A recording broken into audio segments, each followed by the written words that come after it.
Okay, welcome to the deep dive. We've got a really fascinating stack of sources today, mainly drawing from some recent articles over at EdTech Turkey. Yeah, it's an interesting mix. Looks a bit different on the surface, maybe, hitting on some really cutting-edge tech, but also some, well, foundational human stuff. Exactly. And our mission for this deep dive is basically to pull out the most important nuggets, the key insights for you from all this material. Think of it as a shortcut, right? Yeah. A way to quickly get up to speed on these key forces shaping, how we learn and how we work in the future. Because what these sources seem to show is how connected technology and human engagement really are. Yeah, we'll try to help you see what's most important, maybe give you those aha moments, perhaps a few surprising bits, without just drowning you in information. Sounds like a plan. Okay, let's unpack this stack, starting with the AI developments. There's a lot buzzing around in EdTech. Right. One source kicks off with the latest from Anthropic. They've got these new Claude 4 models. Claude 4, okay. Yes, specifically, it highlights Claude Opus 4 and Claude Sonnet 4. They're sort of presented as the next generation, but with pretty distinct personalities, you could say, different strengths for different jobs. Distinct personalities. Okay, tell us more. What makes Opus 4 stand out? So Claude Opus 4 is framed as the one for the really heavy lifting, deep reasoning, complex coding challenges, handling intricate workflows, where precision and deep understanding are absolutely critical. Okay, the powerhouse. So Sonnet 4 must be the faster, maybe lighter one? Precisely. Sonnet 4 is presented as quicker, more adaptable, much better suited for real-time applications where, speed and responsiveness are key, maybe interacting directly with users or handling lots of requests fast. And the source gives a really concrete example of Opus 4's power, doesn't it? Something about coding. It does, yeah. They mentioned Opus 4 hit a 72.5% success rate on something called the SWE Bench coding test. SW Bench, what does that actually mean? 72.5%. Well, SWE Bench is basically a benchmark testing an AI's ability to fix real bugs and add features in actual software projects. So 72.5% is, well, it's incredibly high. It means Opus 4 can handle almost 3/4 of these complex, real-world coding tasks that usually need human developers. Wow. Yeah, it's a massive leap for automating development and other really complex stuff. Okay, that puts it in perspective. So with capabilities like that, what does this mean for education technology? How could these models actually change the classroom or, how you might learn? The sources suggest the potential is really significant. These models could enable, highly personalized learning path, adapting content and pace just for you.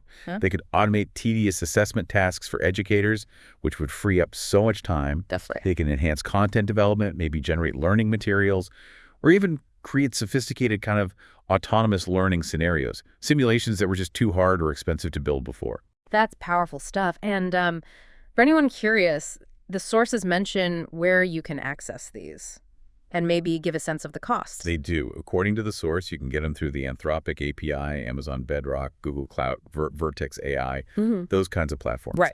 And cost-wise, well, it varies with usage, of course, but they give a sense of the scale it's charged per million tokens, which is basically a unit of text the model processes. Okay.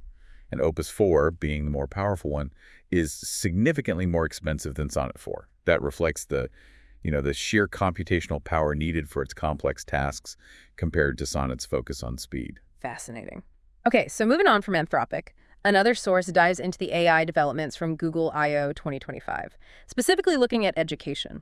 Yeah, Google seems to be bringing a whole suite of tools to the table, maybe taking a slightly different angle, focusing directly on educational applications. Like what? They mentioned AI mode in search. How's that different from just Google? Well, AI mode in search aims to go beyond just a list of links. The source highlights that it understands the context of your questions better. It gives more conversational, synthesized answers. So instead of clicking through links. Exactly. Imagine you're researching, say, a complex historical event. Instead of sifting through dozens of articles, AI mode could give you a concise overview, and then you could ask follow-up questions, conversationally. It guides your understanding. Interesting. And they talked about their Gemini models, too. 2.5 Pro and Flash. How do they fit in? Right, those are kind of the powerful brains behind a lot of these applications. For education, they're presented as being great for content creation help, analyzing complex texts, giving personalized resource recommendations, even helping with coding projects. So speeding things up and improving quality. Basically, yeah, for both educational resources and maybe student work. They also mentioned something called Flow for making videos. That sounds good for visual learners. It really does. Flow turns text into cinematic videos, apparently quite quickly. That could be fantastic for supporting visual learning, making abstract ideas easier to see, or just making it easier for teachers or students to create dynamic presentations or explainer videos. And Project Astra, real-time environmental analysis. That sounds different. How would that work for learning? Yeah, that one uses your camera and voice to analyze your surroundings in real time. The source suggests it could offer instant support for students in subjects like, say, biology or geology. Like identifying a plant in the field. Exactly. Or maybe rocks, or guiding experiments in a lab. It enhances interaction with the physical world. Could be really valuable in remote or hybrid learning, too. Plus, AI assistants built into their workspace tools like Notebook LM. Correct. Notebook LM and other integrations in Google Workspace put AI assistants right where you might already be working. They can summarize long documents or research papers. Ooh, that would be handy. Right. Or convert learning content to audio, which is great for accessibility or just reviewing on the go. And even automate tedious stuff like summarizing meeting notes. It's all about streamlining workflows for students and educators. And Google also seems to have this education-specific AI model, Learn LMM. What makes that special for learning? Learn LM is apparently designed from the ground up with education in mind. The sources really highlight its focus on promoting critical thinking. How does it do that? For instance, by using Socratic dialogue with the student, asking probing questions rather than just giving answers. Ah, okay, like a tutor. Kind of, yeah. And it provides adaptive content based on your pace and learning style, offers personalized feedback aimed at deepening understanding, not just scoring. Yeah. It's really positioned as an AI learning partner. And tools specifically for the educators, too, to help them manage things. Yes, definitely. New tools in Workspace are being developed to help teachers draft lesson plans, tailor materials for different student levels or needs, and speed up assessment. The goal seems to be helping educators manage their workload so they have more time for actual teaching and student interaction. So looking across both the Anthropic and Google stuff, what's the big picture here? The main theme about AI in education. It's more than just AI is coming, right? Absolutely. The sources really emphasize a shift. We're moving beyond seeing AI as just a simple tool for automation towards viewing it as a potential strategic learning partner. A partner. Interesting. Yeah, they highlight its potential to personalize, automate, and really enhance almost every part of the educational journey for both learners and teachers. But importantly, while everyone's excited, the sources also stress the need for responsibility. Definitely. Both sets of developments, as presented, come with a strong emphasis on safe, ethical, and responsible use, especially thinking about security and creating a safe environment when dealing with content for children. It's about using the power wisely. Okay, so let's bring this back to you, the listener. Think about these advancements for a second. Having an AI that can be a research partner, design a learning path just for you, help create visuals from your notes, or give real-time help with a practical task. How might that change how you learn or research in the near future? What potential do you see in these tools for your own learning? It really makes you think about how we'll acquire and process knowledge going forward, doesn't it? It really does. Okay, now let's shift gears a bit. But maybe it's not as big a shift as it sounds.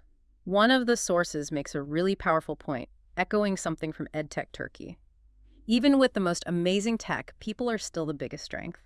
Acquire and process knowledge brings us squarely to the topic of employee engagement. The sources define this as basically the emotional and mental commitment a worker feels towards their job, their team, the company itself. It's more than just being happy at work. Much more. It's about how invested they feel in the work itself and in the organization's success, how much they genuinely care. And the article breaks this down into three main categories, almost like a temperature check. That's a great way to put it. The first category is actively engaged. Yeah. These are your highly motivated people. The source uses vivid language. They're grabbing the work with both hands, wanting to achieve great things. They see work as a passion, not just a job. Exactly. They adopt company goals as their own. They proactively solve problems, come up with innovative ideas, spread positivity. They sound like the dream employee. Pretty much. They genuinely believe their work is meaningful. They build strong relationships, and recognition really motivates them. According to the sources, they are the primary engine inside successful organizations. Okay, then there's the middle group, the biggest group usually, the not engaged. The source describes them as just getting through the day. Yeah. This group does what's in their job description.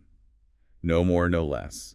They're not actively causing problems, but they lack that extra effort, that excitement, that deep connection to the company vision. They might feel a bit disconnected, maybe undervalued. That's often the case. And they represent this huge pool of untapped potential if you could ignite some spark in them. And the risk is they could easily slide into the worst category if things aren't great. Precisely. They're the most susceptible group. Poor working conditions, bad management, feeling ignored. They can easily tip over into being actively disengaged. Winning this group over is often the biggest opportunity for a company. Which brings us to that third category, actively disengaged. This is where the sources say, uh-oh, serious problem here. Big time. These are the unhappy employees. And critically, they don't keep it to themselves. They actively spread negativity. Complaining, gossiping. Yeah, showing boredom in meetings, resisting change. They can really drain the energy from a team and even the whole organization. And the source acknowledges there might be real reasons behind it.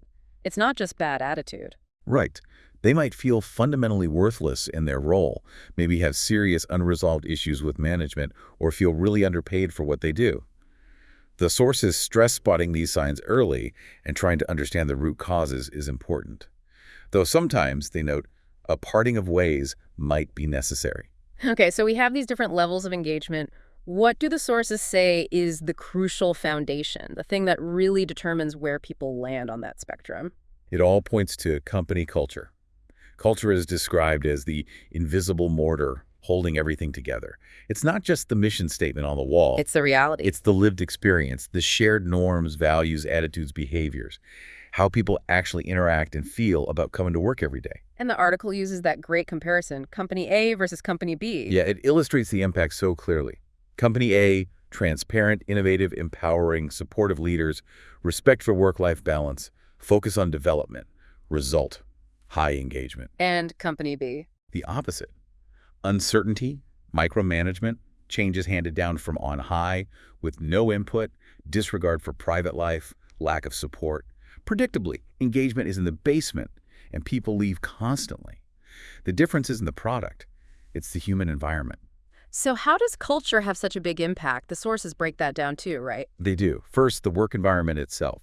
It's like the air you breathe. Toxic air. Leads to burnout, low morale, less innovation, and damages the company's reputation, making it hard to hire good people.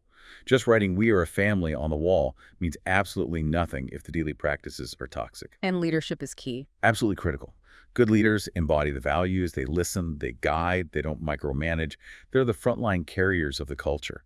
Their behavior massively impacts team engagement and whether people stay. Bad leadership, as one source puts it, can extinguish even the brightest employee. What about things like workload and development opportunities? How do they fit into culture and engagement? They're huge cultural signals.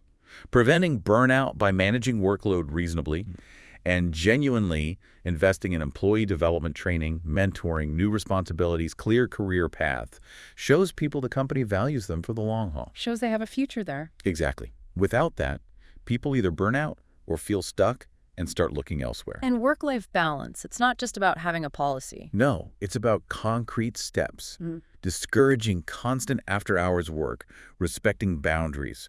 This shows the company genuinely cares about well-being.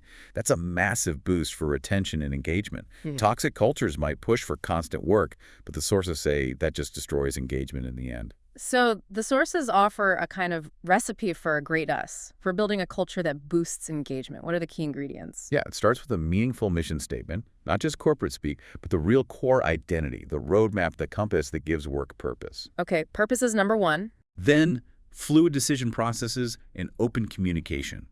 Removing frustrating roadblocks, making sure information flows transparently, having ways for people to actually give feedback and be heard.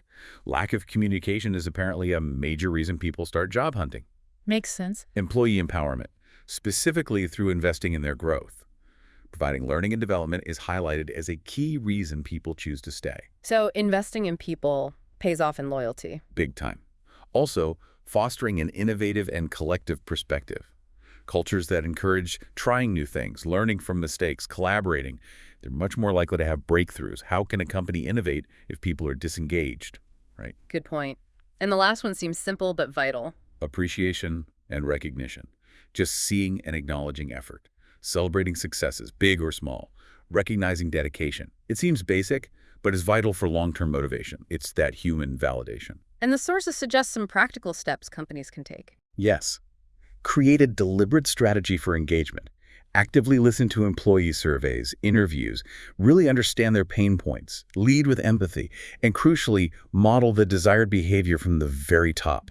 Culture flows downwards. So, pulling this section together, the core message about engagement and culture is... They're not just nice-to-haves, they're a critical investment. Engaged employees are more productive, creative, loyal, provide better service.